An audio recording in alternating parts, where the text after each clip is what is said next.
Então, eu vou trazer um pouco do ambiente operacional que a gente tinha aqui no CPTEC, no INPE, né, até alguns anos atrás. Então, o INPE ele tinha um grupo de previsão de tempo, então, por acho que mais de 10 anos, se eu não me engano, não sei se a Regina ou o Diego lembram aí, mas ele funcionou por mais de 10 anos, né, fazendo vários produtos aí que eram usados para a sociedade, jornalismo, pós-graduação, mestrado, doutorado. Então, muitos desses produtos eram usados aí para diversas finalidades, defesa civil e tudo mais. Então, tem uns 2 anos que a gente interrompeu a previsão de tempo aqui no INPE, e eu vou trazer mais ou menos alguma visão operacional que a gente tinha aqui no grupo, né? Alguns itens, não dá para trazer tudo, algumas observações, alguns critérios, para mostrar como que a gente definia a área de ZCIT, como que a gente fazia as observações, o monitoramento. Vou definir algumas cartas de previsão, né, que a gente usava para fazer tanto a análise da ZCIT para as cartas sinóticas, nos 4 horários sinóticos aí principais, quanto para a previsão dela, né, a gente também fazia um prognóstico sinótico aí até 7 dias à frente, todo dia. Então, vou tentar trazer um pouco dessa visão que a gente tinha aqui no grupo a visão operacional que a gente tinha no grupo, né? Então, eu sou meteorologista formado na Universidade Federal de Alagoas. Depois que eu terminei minha graduação, minha pós-graduação, eu estagiei um tempo lá na Secretaria de Recursos Hídricos do Estado de Alagoas. Depois eu passei uma temporada na Marinha, no Serviço Meteorológico da Marinha. E já vai fazer uns 10 anos que eu estou aqui no INPE, né? Trabalhando com essa parte de previsão e agora num grupo de avaliação. Então, só para mostrar para vocês que na América do Sul a gente tem diversas cartas sinóticas aí, ou nefoanálises, ou cartas sinóticas de padrão normal aí que a gente tem, né? Diego, você consegue ver o meu mouse? Sim, Marcos, estamos vendo sim. Beleza. Então a gente tem diversas cartas aí, umas mais centradas no centro-sul da América do Sul, outras aí como do IMET, do próprio INPE que a gente pilotava antes, e umas cartas do CIMAER da RedMet, que ele chegou a fazer algumas cartas sinóticas, pegando algumas cartas do próprio INMET, né? Eu não sei porque não está aqui, acho que saiu da configuração, mas essas eram algumas cartas que a gente tinha algum tempo atrás. Então, o Instituto Nacional de Meteorologia ela não é mais publicada na internet, lá no site deles, né? Não está disponível mais ao público, eu não consegui mais encontrar. Então, a gente tem cartas da Argentina, cartas do Chile, a carta aqui do CIMEPAR, lá em Curitiba, do CIRAM, lá em Florianópolis, tanto da Armada do Chile quanto da Diretoria de Aviação Civil lá do Chile. A carta do INPE, do INMET aqui também, que o CIMAER usava a mesma carta de análise, né, para fazer uma análise sinótica para eles. E a carta da Marinha. Então, praticamente na área da ZCIT, a gente antigamente tinha 3 cartas e agora três não, 4 cartas sinóticas, né? E hoje em dia a gente só tem 2, né, que pegam aquela área ali tropical da ZCIT, que é a carta sinótica da Marinha e a carta sinótica do INMET, né? Então elas são feitas em 2 horários, 0 e 12 UTC, e estão disponíveis ao público aí no site das instituições. E a gente também elaborou, né, uma nota técnica. O Gustavo, ele foi gerente operacional aqui do grupo de previsão durante vários anos. Então ele elaborou junto com o Vinícius, que era um analista de sistemas, ele desenvolvia os produtos, né, os produtos oriundos de satélite, oriundos de modelos numéricos. Então a gente tinha esses produtos que o Vinícius fazia, e o Gustavo, pela experiência operacional, pela bagagem de tempo que ele estava aqui, junto com os previsores, que trabalhavam junto com ele definiu alguns critérios, né, que a gente vai ver alguns critérios, não todos aqui. Eu deixo esse endereço aqui embaixo para depois o Diego passar para o pessoal, passar tanto no slide em PDF para vocês pegarem. Lá tem mais critérios que a gente possa usar para identificar tanto a ZCIT principal como uma banda dupla, a banda secundária da ZCIT. E eu vou usar alguns critérios, algumas observações sobre essa nota técnica. Aqui é um outro produto que a gente tinha no INPE, né? Que eram as análises do monitoramento da ZCIT. Eu coloquei aqui na primeira coluna da esquerda, ela começa em janeiro, vai até abril, a última aqui, a coluna do meio é de maio até agosto, e a última coluna aqui da direita é de setembro até dezembro. Então, era um produto que a Climaanálise fez, essa média climatológica do posicionamento das ECIT, usando, se eu não me engano, temperatura de brilho ou mínimos de radiação de onda longa, né? São climatologias mensais, essa linha tracejada aqui que a gente está percebendo, e nela a gente pode perceber a evolução das ECIT ao longo do ano, né? Com a sua posição tanto mais ao sul, aí nos meses de março a abril, quanto sua posição mais ao norte, aí nos meses de agosto e setembro.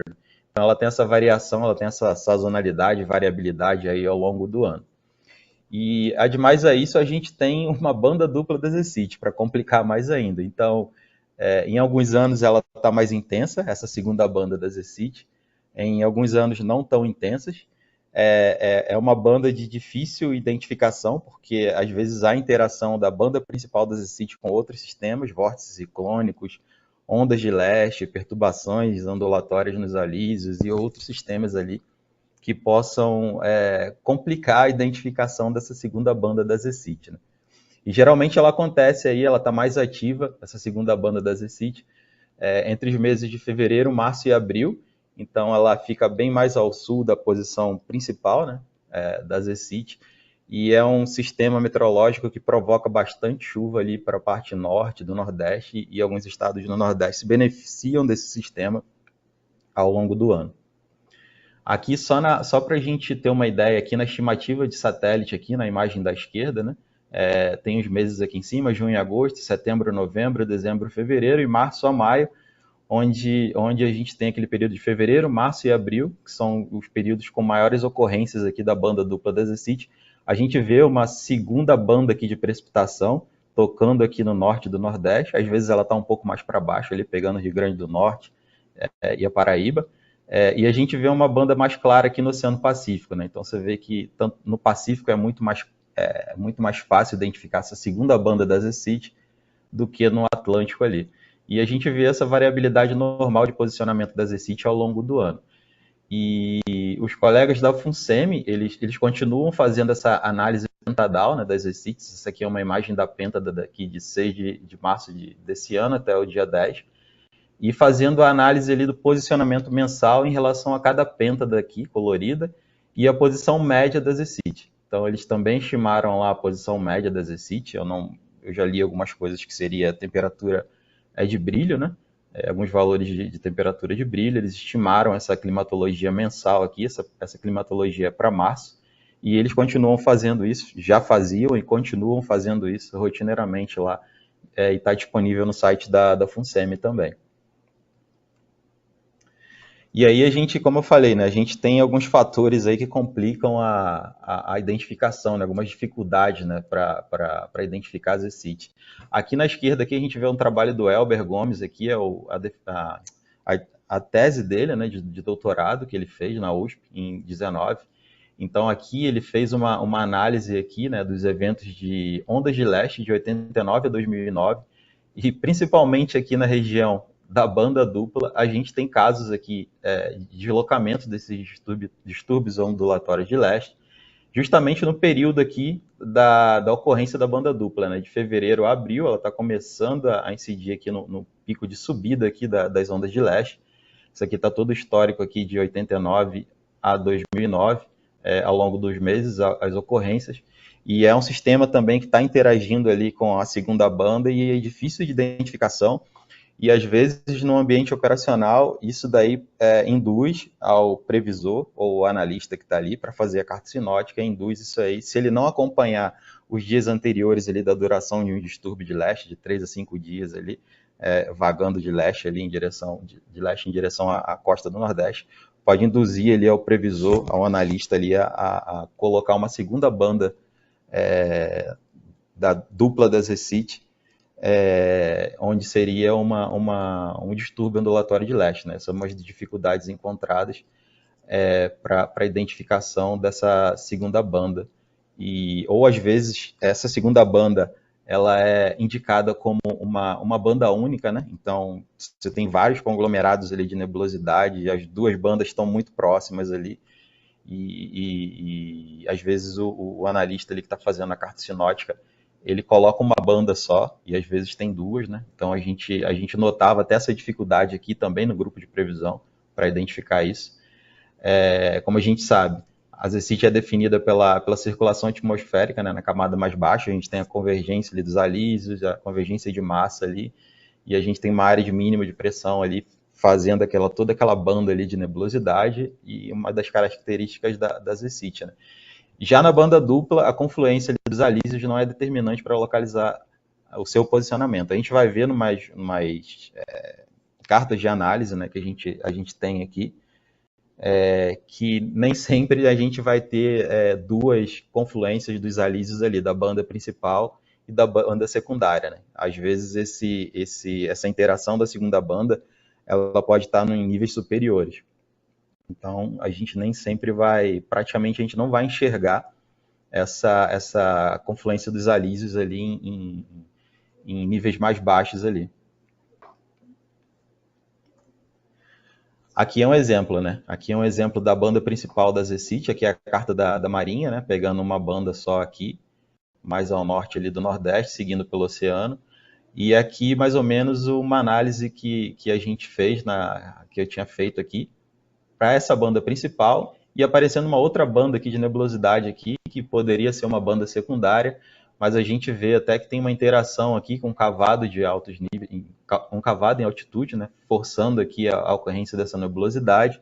Em médios níveis a gente não tinha praticamente nada aqui, o escoamento estava bem zonal aqui em direção de leste para oeste, e nos outros níveis também. Então, esses cavados ou vórtices ciclônicos ali favorecem esse tipo de nebulosidade ali, e justamente na época de ocorrência da banda dupla, e pode levar a um erro de identificação ali para o analista colocar na carta sinótica em relação ao posicionamento da banda dupla, né? Então, esse era um dos critérios, uma das observações que a gente fazia, que todo horário que a gente plotava uma carta sinótica é disponível para o público ou para que a gente enviasse para algum setor que solicitasse esse tipo de informação. Aqui é um outro exemplo, mas aqui já é de uma banda dupla identificada, né? Então, aqui, essa primeira carta aqui de cima superior, a umidade na camada entre 850 e 700 HPA, mais o vento meridional em 925 HPA. O vento meridional aqui está em linha de corrente, né? E a umidade está em verde, está com essas cores aqui da legenda. Então, a gente vê aqui a confluência dos alísios aqui de Nordeste e Sudeste, está bem claro aqui para a gente, posicionamento da banda principal, mas aí você tem uma segunda banda da ZCIT aqui mais ao sul, e geralmente quando tinha essa segunda banda aqui da ZCIT nas nossas análises que a gente fazia, geralmente ela estava associada com esses dois anticiclones aqui, em altitude. Ou seja, você tinha a difluência do vento gerada por ambos os sistemas anticiclônicos ali, tanto no hemisfério norte como no hemisfério sul, favorecendo a divergência em altos níveis e contribuindo para intensificar essa convergência de massa nas camadas mais baixas. Mas essa camada mais baixa não chegava a ser nem a 925, nem a 850, nem às vezes 700. Ou seja, ficava ali uma coisa não tão baixa, de médios níveis para cima ali, ou praticamente essa forçante em altitude fazia essa segunda banda aparecer ali. Às vezes esses dois sistemas de anticiclônicos, eles ficavam semi-estacionários ali, eles não se moviam muito, então eles mantinham essa nebulosidade ali alongada ali, com uma distância bem grande ali da costa do Nordeste, a gente está vendo na segunda imagem aqui, e isso se mantinha aí por vários dias, né? Então essa era uma característica que a gente usava para identificação dessa segunda banda, e isso está lá também, naquela nota técnica que o Gustavo elaborou. E aqui a gente também pode ver essas duas bandas aqui. Essa aqui é uma imagem de água precipitável, esses pontos brancos aqui é o ômega em médios níveis, é o levantamento aqui em médios níveis. A gente vê que tanto a água precipitável quanto o ômega aqui está em fase com as duas bandas aqui de nebulosidade, né? Que a gente observa nas outras imagens. Então esse também era um critério para a gente identificar essa segunda banda, que nem sempre era tão fácil de identificar nas cartas, né? Se todas as análises que a gente fizesse fossem dessa maneira aqui, seriam mais tranquilas de identificar. Aqui é um exemplo de uma banda dupla que o Gustavo fez a análise aí para esse ano. Ele continua fazendo as análises dele publicando no link lá no YouTube dele, que ele tem uma conta para os alunos, né, de graduação. Então, no dia 1º de abril aqui, ele colocou 2 bandas, mas a gente vê aqui as cartas também são de 1º de abril às 12 UTC. Essa carta aqui de baixos níveis aqui em altitude, que nem sempre é fácil aqui identificar essas 2 bandas, como eu comentei, né? Você tem uma banda principal aqui, você tem que avaliar a persistência, os dias anteriores, as cartas anteriores, para chegar a uma conclusão que ali era uma banda principal, uma segunda banda, se não era um distúrbio ali ondulatório de leste, que estava vagando ali, provocando aquela nebulosidade. Então a gente vê nesse exemplo aí que não é tão fácil identificar uma banda dupla ali em relação a algumas cartas ou alguns critérios padrões da ZCIT principal. Aqui um outro exemplo também de produto que a gente vem fazendo para acompanhar essa evolução da sazonalidade ali do deslocamento da ZCIT, né? Esses aqui são as pêntadas também. São pêntadas desde o dia 1º de setembro, 1º a 5, 6 a 10, 11 a 15, 16 a 20 e 21 a 25, até ontem. Então a gente vê a evolução, o achorado aqui atrás é radiação de onda longa. Então a gente vê a evolução em relação à climatologia e os sistemas aqui em 850, o vento meridional, que está com as linhas de corrente. Então a gente consegue fazer um acompanhamento, um monitoramento, isso aí vai servir para avaliação aqui do grupo e com a comparação com os modelos que o INPE roda aqui diariamente no computador, né? Então a gente consegue também fazer essa avaliação se a ZCIT está um pouco mais ao norte, se está mais ao sul, se os modelos têm estimado isso de forma correta ou não. Isso é umas avaliações internas que a gente faz. E aí algumas características da ZCIT, né? Não se observa grande variabilidade sinótica em relação ao seu comportamento durante o inverno e primavera no hemisfério sul e hemisfério norte. Então, ela tem uma interação como o José falou ainda agora, né, uma interação com essas ondas tropicais, com os distúrbios ali que venham a virar depressões, tempestades tropicais, furacões. Então, nessa época agora de inverno, ela tem essa interação com esses sistemas. Então, esses sistemas vão bagunçar praticamente toda a banda principal da ZCIT. Às vezes ela fica toda desconfigurada. Às vezes a gente tem duas áreas ciclônicas ali ao longo da banda principal da ZCIT e praticamente a ZCIT ela desaparece. E aí como que o previsor como que ele vai traçar a ZCIT ali, se ele não coloca uma onda tropical, se ele não coloca uma baixa, aí ele só coloca o indicativo ali da ZCIT, mas você já não tem aquela convergência de massa ali em baixos níveis tão clara quanto em outras épocas do ano, principalmente nessa época agora, né? Sistema estacionário, determinado por aglomerado convectivo, né? Então esses aglomerados convectivos em algumas áreas podem ser mais intensos do que outros. Algumas variáveis que a gente usava para identificar a ZCIT, a umidade do ar, como a gente viu em umas cartas aí, precipitação, convergência de massa, circulação atmosférica em vários níveis aí várias camadas aí que a gente usava, né? A defasagem, a gente também notava uma defasagem entre a confluência dos ventos em superfície, a banda de nebulosidade e a chuva, né? Então, nem sempre isso estava em fase ali, né, com a banda principal. Às vezes o escoamento ele estava numa posição mais ao sul, mais ao norte da banda principal. Então tinha algumas defasagens aí em relação a banda de nebulosidade e os dados de análise que a gente tinha. Aqui um exemplo também desses critérios, né? Temperatura da superfície do mar contribuindo para o posicionamento, né? Geralmente a gente encontra ali as águas mais quentes aqui. Eu coloquei até meio que um cone aqui nessas linhas vermelhas, onde a gente se encontra essas águas mais quentes aqui em torno de 29 a 30 graus aqui já está em torno de 28, 26, 27 graus, praticamente fora aqui desse cone que eu fiz. E aqui a posição média aqui climatológica para setembro, e essa penta daqui de 16 a 20 com a radiação de onda longa, mostrando mais ou menos aí que a posição da zona de convergência, ela estava ali praticamente ali um pouquinho mais ao sul, mas dentro do esperado ali para a climatologia da ZCIT, né? Aqui uma outra característica, né, que é durante o inverno do hemisfério sul, a ZCIT fica posicionada, então aquela defasagem que a gente viu mais atrás um pouquinho, né, a ZCIT fica posicionada ao sul, né, ao sul dessa zona de confluência dos ventos. A gente vê aqui que a confluência está em torno de 10 norte, para essa penta daqui de 16 a 20. Então a banda de nebulosidade média aqui da radiação de onda longa ficou em torno de 5 a 10, e a confluência ficou mais ao norte, era um outro critério que a gente usava também. Para o verão também a mesma coisa, eu peguei esse exemplo aqui de janeiro desse ano. A ZCIT se localiza ao norte da banda de confluência dos ventos, ou seja, esse aqui é uma carta de análise das 12 UTC, e uma banda aqui quase invisível de nebulosidade, se posicionando ao norte. Nessa outra carta de umidade aqui, a gente vê uma umidade acima de 50, 60, água precipitável, desculpa, ao longo daquela faixa de nebulosidade. Então, ela apresentando pouca atividade devido à escassez de nebulosidade, ou seja, nas cartas de análise ali te indica que você tem uma água precipitável ali moderada ou alta, ou uma umidade na camada entre 850 e 700 alta ali, mas a gente vê que quase nebulosidade não tem, né, para esse horário aqui de análise, mas você tem uma parte da confluência dos ventos aqui e alguma nebulosidade ao norte da zona de confluência, né? Então tem essa defasagem também de posicionamento, como a gente viu em relação à confluência dos ventos ali. Oi, Marcos, mais 3 minutos, ok? Tá bom.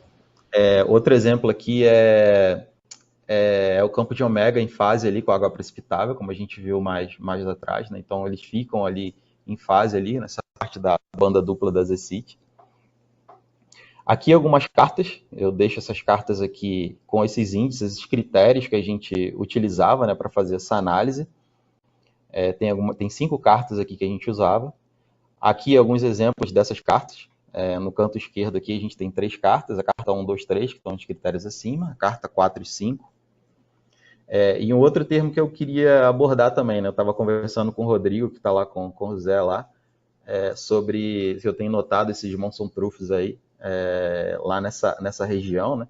Ou seja, induzido ali pelaquela monção africana, e eu geralmente olho a carta do NHC, ele não coloca a banda aqui da ZCIT aqui ali corretamente, como a gente está acostumado a colocar, tanto no Serviço Meteorológico Marinho quanto no INMET. Então eles colocam esse cavado de monção aqui mais acima, seguindo a tendência aqui do alongamento dessa monção para o oceano, e colocam a ZCIT ali praticamente sobre ali a Venezuela, ali, Amapá, ali naquela região. Aqui só um exemplo, né, dessas áreas de monção aqui durante o ano. A gente vê que agosto aqui seria praticamente entre maio e agosto inverno, o pico aqui dessa monção e a extensão dela aqui para o oceano. A linha sólida é a linha da ZCIT. Aqui um exemplo de como a gente tem os ventos alísios na ZCIT e nas monções, nesse cavado de monção, né? Então a gente vê a diferença aí sobre isso. Esse documento eu peguei lá do NHC, eu achei na internet. Então, para eles definirem como cavado de monção, eles julgam aí que uma mudança do vento ele tem que ter mais de 150 graus. Então a gente vê aqui a climatologia de fevereiro, praticamente os alísios de sudeste, nordeste aqui bem tranquilos de enxergar. E já aqui para a climatologia de agosto, a gente vê essa mudança aqui do vento, e aí eles entendem que essa mudança aqui com 150 graus aí de direção do vento, eles entendem que isso faz parte da monção, e isso daí vai subindo ou vai descendo aí em relação a essa subida e descida dessa monção africana aí. Aqui um exemplo que eu peguei aqui do mês de agosto, né, do dia 1º ao 31, eu fiz uma média aqui do vento meridional em 850 HPA, então fica bem clara essa região de monção aqui, com a climatologia aqui de agosto, e aqui seria praticamente a área da ZCIT aqui, né, seguindo para a parte aqui do Caribe, ou aqui o norte da América do Sul, América Central, ali naquela região, e a gente vê essa região ciclônica aqui, uma região de grande vorticidade ali, ciclônica. Estava conversando com o Rodrigo semana passada sobre isso, era uma dúvida ali, né? Uma região de pressão mínima ali ao nível do mar. Aqui um outro exemplo de ontem, né? De hoje, 0 hora, de ontem, 9 da noite aqui para a gente no Brasil, de como o NHC ele define ali essas áreas de monção. A gente vê aqui na carta deles aqui da madrugada também, e essa carta aqui que a gente tem para fazer o monitoramento, são áreas de monção, e a ZCIT estaria restrita a isso. E essa banda de nebulosidade aqui, eles não identificam como ZCIT, como a gente aqui tanto no SMM quanto no INMET, a gente define, e definia também aqui no GPT, no grupo de previsão de tempo, como a banda principal da ZCIT. E aqui um exemplo de como essas áreas de baixa pressão aqui, elas evoluem aqui para potenciais ciclones, né? Então, essa aqui é uma previsão que eu peguei mais cedo, então, tinha 80% de chance de virar um ciclone, e eu não vi o restante do que ele ia, nem para onde ele ia deslocar, nem para onde que ele ia. Né? Então, ventos defletidos pelas baixas africanas, área de grande vorticidade ciclônica, fonte de distúrbios tropicais, geralmente nascem ali, e potencial evolução para furacões nessa região. Aqui só um Rob Miller aí de satélite, né, de dias, aqui vai do dia 22/9 e aqui na esquerda até o dia 25/12 UTC. Então a gente vê essa área aqui de mínima de baixa pressão, como que ela se deslocou, ela se desgrudou aqui de próximo da África e veio a se tornar aquele sistema aqui que está com 80% de chance de virar ciclone tropical. E aí a gente vê aqui abaixo, aqui ao sul da confluência dos ventos, como aquele critério lá na nota técnica, né? Essa banda de nebulosidade persistente aqui, que a gente aqui coloca como ZCIT. Então a gente vê essa persistência dessa banda aqui, mas a gente vê que ela está ao sul da confluência, como a gente tinha visto aqui nos nossos critérios operacionais, com a vivência aqui da elaboração das análises sinóticas. E aqui só um outro exemplo, né? Aqui dessa área de cavado de monção, que o NHC ele coloca lá para as cartas, né? E aqui o que seria a nossa ZCIT aqui, junto com esses sistemas. Obrigado, gente. Obrigado, Diego.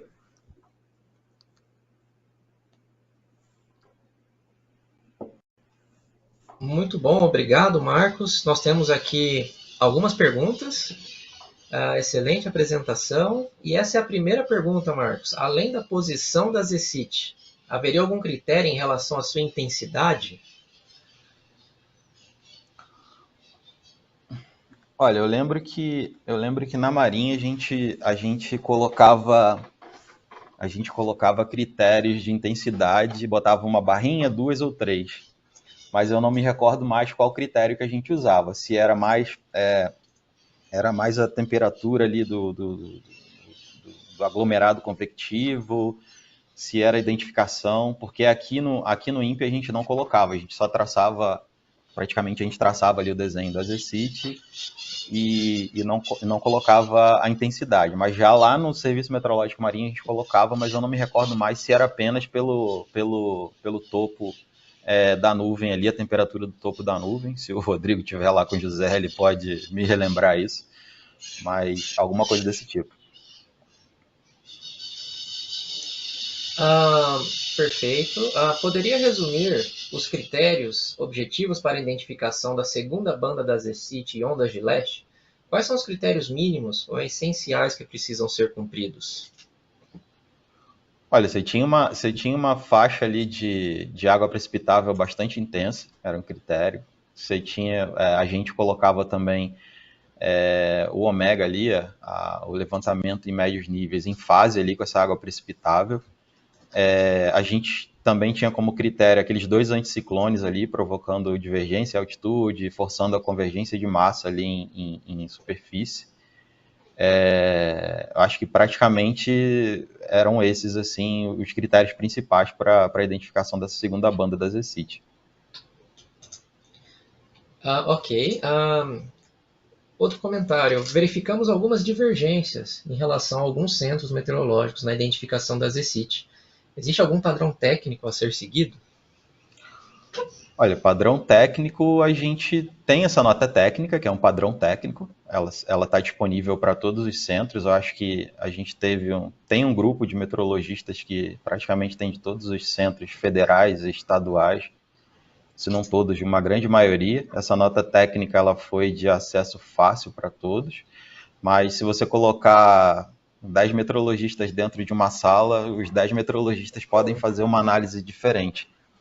Então, depende do padrão que cada instituição assim ela tende a elaborar, né? Mas tem essa nota técnica para fazer uma referência a esses critérios. São critérios operacionais que a gente observou ao longo sei lá, de décadas aí, de anos, que podem ser somados a outros critérios aí e para melhorar esse tipo de identificação desse sistema. Né? Legal, Marcos. Tem aqui um comentário. Na Marinha era pela intensidade da atividade convectiva, pela temperatura do topo das nuvens. Beleza, obrigado. Também compartilharam um artigo, o artigo do produto da FUNSEMI, compartilharam aqui o nome do artigo e nós enviamos o nome desse artigo no chat da interface.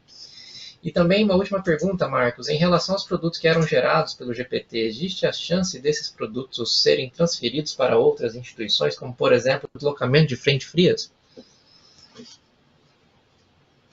Eu acho que o deslocamento de frente fria era um gráfico, era uma tabela que a gente monitorava o avanço da frente fria pelo litoral, pelo interior do Brasil. Eu acho que era isso.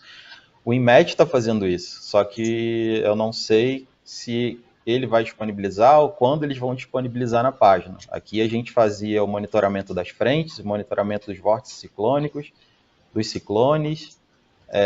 Tinha um mapa antigamente na página do CPTEC aqui que continham essas informações, né? Tinham essas análises aí, como eu falei, eram vários produtos que eram utilizados por estudantes e afim, né? Boletim técnico, alguma coisa. Então, eu acho, se eu não me engano, eu acho que o INMET está fazendo esse acompanhamento das frentes frias. Perfeito. Também temos um comentário do José Galvez. José? Sim. Olá, Marcos. Muito boa a sua apresentação. Eu gostei muito do seu trabalho. Obrigado, José. Estou querendo tirar dúvida com vocês aí, com o Rodrigo também depois. Sim, temos que falar. Eu acredito que uma coisa que temos que fazer a nível de diferentes instituições nos meses futuros é fazer uma conversação, porque sim, eu acredito que o maior uma situação importante que é muita discrepância de onde colocar a ITCZ. Eu vi alguns dos análises que você mostrou, que você fez. Eu estou muito de acordo com isso, não? Mas às vezes é muito complicado. Você vê análises de diferentes instituições, muito distintos, não? E às vezes uno conhece o processo, o que vai acontecer, onde está a convergência, às vezes tem duas, ou eu visto três bandas às vezes, não? Mas eu acredito que não existe um consenso estruturado de como analisar essas situações complexas. Eu acredito que isso seria uma coisa para, com tranquilidade, depois do workshop, ir falando tranquilos. Quizá escalar a OMM para hacer un consenso de instituciones. Yo acredito que sería muy bueno porque nós conhecemos dónde debería estar, qué va a acontecer, mas os análises são muito distintos, não? Sim, Não sei o que sim, pensa. elas são bem distintas. A gente observou alguns critérios, mas ainda falta coisa para ser estudada, né? Sobre essa segunda banda. Tanto nas análises da FUNSEMI, as análises de pêntadas da FUNSEMI, quanto nas nossas aqui, quando a gente fazia, a gente praticamente não marcava ali a posição média da segunda banda, né? Então, é uma coisa que talvez tenha que evoluir também, como você falou, para a gente tentar achar um critério razoável ou condições razoáveis ali para identificar essa segunda banda, que às vezes ela fica parada ali, ela tem uma extensão grande às vezes, ela fica parada ali, traz muita chuva ali para a região do Nordeste, e aí vem com desastres, alagamentos, deslizamentos ali, também vem a trazer coisas boas ali, como cheia de reservatórios para a parte hidrológica, mas é um sistema que dependendo do ano, ela provoca bastante chuva ali em algumas regiões. Sim, março, abril e maio, não? Para vocês, para Rio Grande do Norte, Paraíba. Isso. Sim. Ceará. aquela Ceará região. também, sim, Ceará, Maranhão também, muita chuva. Sim, é difícil, como você mostrou, na região do Atlântico, porque às vezes a banda norte está muito pertinha da banda sul da ITC7, então é difícil dizer Isso.